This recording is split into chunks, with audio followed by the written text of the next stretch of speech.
Well dear students, चलिए हम पढ़ते हैं क्लास 9th की poem wind composed by Subramania Bharati.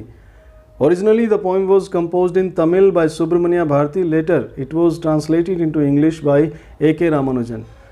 Subramania Bharati was a great literary figure in Tamil literature and he was a man of multifaceted personality. वो एक journalist थे, वो एक टीचर थे, वो एक राइटर थे, वो एक कवि थे, वो एक सोशल एक्टिविस्ट थे, वो इंडियन इंडिपेंडेंस एक्टिविस्ट थे and what not. He died when he was only 38. Still he got his name registered in the annals of history. केवल 38, केवल 38 साल की उम्र तक उनका जीवन था और इतने बड़े बड़े काम उन्होंने किए. वुमेन इमेंसिपेशन के लिए, औरतों के हक के लिए उन्होंने लड़ाई लड़ी. चाइल्ड मैरिज के अगेंस्ट उन्होंने आंदोलनों में भाग लिया. इंडियन इंडिपेंडेंस के लिए जो आंदोलन हुए, जो मूवमेंट हुई, उसमें उन्होंने बढ़ चढ़ कर भाग लिया. तो और तमिल लिटरेरी फिगर की बात करें तो तमिल लिटरेचर के आज तक जो ग्रेटेस्ट फिगर्स हुए हैं, जो महानतम जो तमिल लिटरेचर में लेखक कवि हुए हैं, उनमें उनका नाम गिना जाता है. और मॉडर्न तमिल पोइट्री के तो उनको पायोनियर माना जाता है, एक तरह के पथ प्रदर्शक माना जाता है, एक तरह के शुरुआत करने वाले माना जाता है. और ब्लैंक वर्स जो काफ़ी फेमस है इंग्लिश में, उसके एरिया में भी इनका योगदान काफ़ी अग्रणी है, काफ़ी उल्लेखनीय है. विद्वान इतने थे कि ऐसा मानते हैं कि he knew 14 languages including 3 foreign languages like French, English and Arabic as well. Hindi, Sanskrit, Telugu, Tamil, कुल मिलाकर के इन्हें लगभग 14 भाषाओं की जानकारी थी. इतने बड़े विद्वान थे और इनको महाकवि भारती भी कहा जाता है, ग्रेट पोइट भारती. तो ऐसे महान कवि की लिखी हुई कविता पोएम विंड आज हम पढ़ने जा रहे हैं. चलिए हम पढ़ते हैं विंड. विंड जैसा कि नाम से ही आपको पता है, हवा की बात हो रही है. Moving air is called wind. तो कई बार तूफान आता है, हवा बहुत तेज चलती है, हवा डिस्ट्रक्शन कर देती है, चीज़ों को तोड़ फोड़ देती है. पोइट उसका भी जिक्र करता है. The wind blows strongly and causes a lot of destruction. हवा कई बार बहुत तेज चलती है, बहुत नुकसान कर देती है. How can we make friends with it. हम हवा के फ्रेंड कैसे बन सकते हैं, उससे होने वाले नुकसान से हम कैसे बच सकते हैं, ये पोइट ने इस पोएम में बताया है. तो the poem has been written in the form of an address. हवा को, विंड को एड्रेस करके पोइट लिख रहा है, तो उसको हम कहते हैं अपोस्ट्रोफी. ये फिगर ऑफ स्पीच के रूप में अपोस्ट्रोफी है, एड्रेस करके लिखा गया है. तो wind has been personified here, तो पर्सोनिफिकेशन भी है. तो पोइट विंड को एड्रेस करके बोलता है, ओ विंड कम सॉफ्टली. हवा तुम इतनी तेज़ क्यों आती हो, सॉफ्टली आराम से आओ ना, इतनी तेज़ी से मत आओ. Don't break the shutters of the windows. Shutters of the windows, ये जो खिड़कियों के किवाड़ हैं, इनको क्यों धाड़ धाड़ बजाती हो, क्यों इनको तोड़ती हो, इनको मत तोड़ो, आराम से चलो. Don't scatter the papers. देखो तुम तो कागज़ों को उड़ा देती हो, क्यों उड़ाती हो, आराम से चलो, जेंटली चलो, कागज़ों को भी मत उड़ाओ, खिड़कियों के शटर को भी मत तोड़ो, ऐसा मत करो, डिस्ट्रक्शन मत करो. Don't throw down the books on the shelf. ये देखो शेल्फ में जो बुक्स रखी हैं, इनको भी नीचे मत गिराओ. तो पोइट रिक्वेस्ट करता है विंड से कि सॉफ्टली बहो, आराम से चलो, चीज़ों को तोड़ो फोड़ो मत, फेंको मत, डिस्टर्ब मत करो. There look what you did. देखो तुमने वहाँ पे क्या कर दिया. You threw them all down. अभी तो मैं कह रहा था बुक्स को नीचे नहीं फेंकना, तो तुमने सारी किताबें नीचे फेंक दी. तो पोइट एड्रेस करके ऐसे कह रहा है जैसे कि हवा जो है वो एक लिविंग थिंग है, जैसे कि वो उनकी सारी बातों को सुन सकती है, रिस्पॉन्स दे सकती है. तो इसलिए हम कह सकते हैं कि यहाँ पर पर्सोनिफिकेशन है. The air has been personified. You tore the pages of books. देखो ये किताबों के पेज भी तुमने फाड़ दिए. जब हवा तेज चलती है तो पेज ऐसे उड़ते हैं, फट भी जाते हैं. You brought rain again. और देखो तुम्हारे साथ साथ बूंदें भी आ गई हैं, बरसात भी आ गई है अंदर. तो हवा तुम आराम से चलो, चीज़ों को डिस्टर्ब मत करो, बरसात को अंदर मत लेकर के आओ. You are very clever at poking fun at weaklings. Poet कहता है कि जो हवा होती है, poking fun, making fun, weaklings, weak persons, weak things. You are very clever at poking fun at weaklings. हवा जो है वो कमज़ोर लोगों का मजाक उड़ाने में बहुत क्लेवर है, बहुत चालाक है, कमज़ोरों का मजाक उड़ाती है। Frail, weak. Crumbling houses, crumbling शब्द इसमें बार बार रिपीट हुआ है। क्रम्बलिंग, देखिए ये है, जैसे ये दीवार है, ये क्रम्बलिंग, टूट रही है, कमज़ोर हो गई है, टूट रही है, तो ऐसे क्रम्बलिंग। क्रम्बलिंग हाउसेस, जो टूट रहे हैं घर, कमज़ोर हो गए हैं। क्रम्बलिंग डोर्स, ऐसे ही कमज़ोर झूलते हुए दरवाजे। क्रम्बलिंग राफ्टर्स, ये राफ्टर, छत में जो कड़ियाँ होती हैं, राफ्टर्स, ऐसे ही जो टूट रही हैं, टूट चुकी हैं, कमज़ोर हो चुकी हैं, ऐसे राफ्टर, ऐसी कड़ियाँ। क्रम्बलिंग वुड, ऐसी कमज़ोर लकड़ी। क्रम्बलिंग बॉडीज़, ऐसे ही कमज़ोर शरीर। रेपिटिशन है यहाँ पर, क्रम्बलिंग को बार बार रिपीट किया गया है, रेपिटिशन। क्रम्बलिंग लाइव्स, ऐसे ही कमज़ोर टूटे हुए से जीवन। क्रम्बलिंग हार्ट्स, और ऐसे ही कमज़ोर दिल। इन सब का हवा मजाक उड़ाती है, उन सब को हवा परेशान करती है। तो कमज़ोर चीज़ों को हवा तोड़ देती है, उनका मजाक उड़ाती है, उनको फेंक देती है। The wind god winnows and crushes them all, यह है विनोइंग प्रोसेस, जिसमें अनाज को ऊपर से डाला जाता है। जो भारी अनाज है वो यहीं पर रह जाता है, जो हल्का भूसा है वो साइड में चला जाता है। तो कमज़ोर लोगों को भूसे की तरह ऐसे उड़ा देती है हवा। विंड गॉड, विंड को कंपेयर किया है ऐसे, विंड गॉड ऐसे देवता के समान है हवा।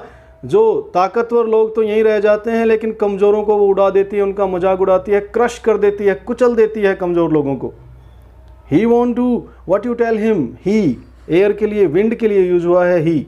जब किसी लाइफलेस चीज़ को लिविंग चीज़ से कंपेयर किया जाता है तो उसकी मस्कुलिन क्वालिटीज़ के लिए, पावर के लिए, स्ट्रेंथ के लिए और क्रूएल्टी के लिए उसको ही कहा जाता है। और अगर उसमें क्वालिटी, फेमिनिन क्वालिटी हो, ब्यूटी है या इनोसेंस है या काइंडनेस है, तो उसको शी कहा जाएगा।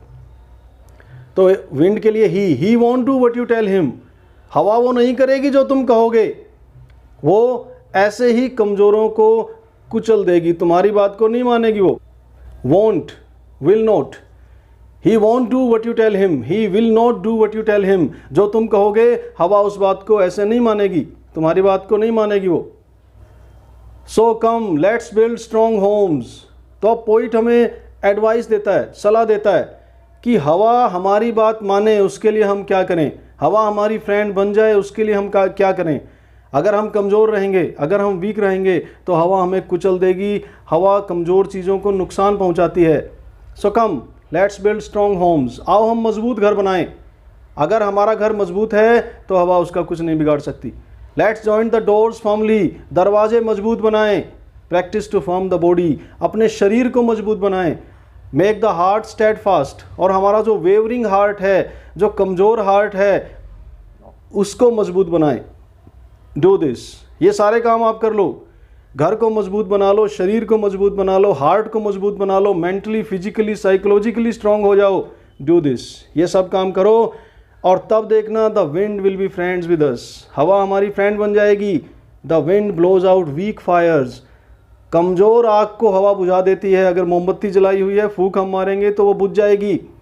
ही makes strong fires roar and flourish, लेकिन अगर बड़े एरिया में आग लगी हुई है तो हवा उसको फैला देती है, फ्लॉरिश करती है, उसको ग्रो करने में मदद करती है, उसको बुझा नहीं सकती, उसको बुझाती नहीं है। हिज फ्रेंडशिप इज़ गुड, तो हवा की जो फ्रेंडशिप है वो बहुत बढ़िया है। We praise him every day, हम उसकी प्रेज करते हैं, हवा की पावर की हम प्रशंसा करते हैं, प्रेज करते हैं। तो पोइट एडवाइस देता है, सलाह देता है हम लोगों को कि मजबूत बन जाओ, घर से, तन से, मन से, दिल से, हर तरह से मजबूत बन जाओ, तो हवा आपकी फ्रेंड बन जाएगी, फिर हवा आपका कुछ नहीं बिगाड़ पाएगी। तो यहाँ पे हमारी पोएम ख़त्म होती है। अब हम इसकी समरी करते हैं। इस पोएम की एक समरी हम कर लेते हैं। Wind poem has been written in the form of an address to wind. तो विंड को पर्सोनिफाई किया है, पोइट उसको एड्रेस करके, पोइट विंड को संबोधित करके पोएम लिखता है। The poet asks the wind to move gently, poet कहता है कि आराम से चलो, and not to break the shutters of the windows, और ऐसे खिड़कियों के शटर को मत तोड़ो। Not to tear pages of the books, किताब के पेज मत फाड़ो। And not to throw the books down from the shelf, और किताबें जो शेल्फ पे जचा रखी हैं उनको नीचे मत गिराओ। But he does not listen to the poet, लेकिन विंड पोइट की बात को नहीं मानती। Then the poet comments on the power of the wind, उसके बाद पोइट हवा की, विंड की पावर को दिखाता है, पावर के बारे में बात करता है। ही सेज, वो कहता है that wind is good at making fun of the weak. हवा कमज़ोर लोगों का मजाक उड़ाने में तो एक्सपर्ट है। ही विनोज एंड क्रशेज द वीक, कमज़ोर लोगों को तो वो उछाल उछाल के मारती है, जैसे विनोइंग में भूसे को दूर फेंक दिया जाता है। कमज़ोर लोगों को वो क्रश करती है, कुचल देती है, तोड़ देती है। But he does not harm the strong, लेकिन मजबूत लोगों को वो नुकसान नहीं पहुंचाती। The poet advises us, poet हमें सलाह देता है टू बिकम मेंटली टफ, कि हम मेंटली और फिजिकली दोनों रूप से मजबूत हो जाएं। Then wind will become our friend, तो विंड हमारी फ्रेंड बन जाएगी। And he is a good friend, और फ्रेंड बहुत बढ़िया है wind. Here in this poem the poet has used wind as a symbol of adversities in life. तो हम कह सकते हैं कि ये पोएम एक सिंबॉलिकल पोएम है। और विंड का मतलब यहाँ पर हवा नहीं है। अब देखिए, ये इसका प्रोनाउंसिएशन विंड, आपको कन्फ्यूजन हो सकती है कि इसका प्रोनाउंसिएशन वाइंड होगा। वाइंड जो है वो एज अ वर्ब होता है, विंड एज अ नाउन है वाइंड, और WOUND wound, wind wound wound, वो एज वर्ब यूज होता है। जैसे किसी चीज़ को ट्विस्ट करना, जैसे घड़ी में चाबी देना, वो वाइंड होता है, उसकी फॉर्म वाउंड वाउंड होती है। लेकिन ये नाउन है, ये विंड है। Moving air is called wind.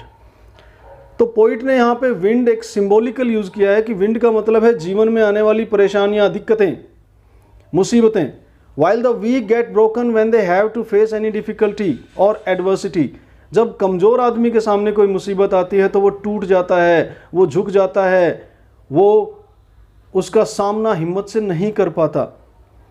The tough become tougher, लेकिन जो टफ है, जो मजबूत इंसान है, जो मेंटली टफ है, वो और ज़्यादा मजबूत हो जाता है, वो और ज़्यादा निखर कर आता है मुसीबत का सामना करने के लिए। And they succeed to get through all the suffering, और इस तरह से वो सफल हो जाता है, सारी मुसीबत का सामना करता है, उस मुसीबत से निकल जाता है। तो जो हिम्मत से सामना करे वो मुसीबत का सामना कर सकता है। तो हमें हिम्मत से मुसीबत का सामना करना चाहिए। और इंग्लिश में एक कहावत है, when the going gets tough the tough get going. तो जब दिक्कतें आती हैं, रास्ता मुश्किल से भरा होता है, तो जो हार्ड लोग होते हैं, जो स्ट्रॉन्ग लोग होते हैं, जो मजबूत लोग होते हैं, वो रुकते नहीं हैं, वो चलते रहते हैं।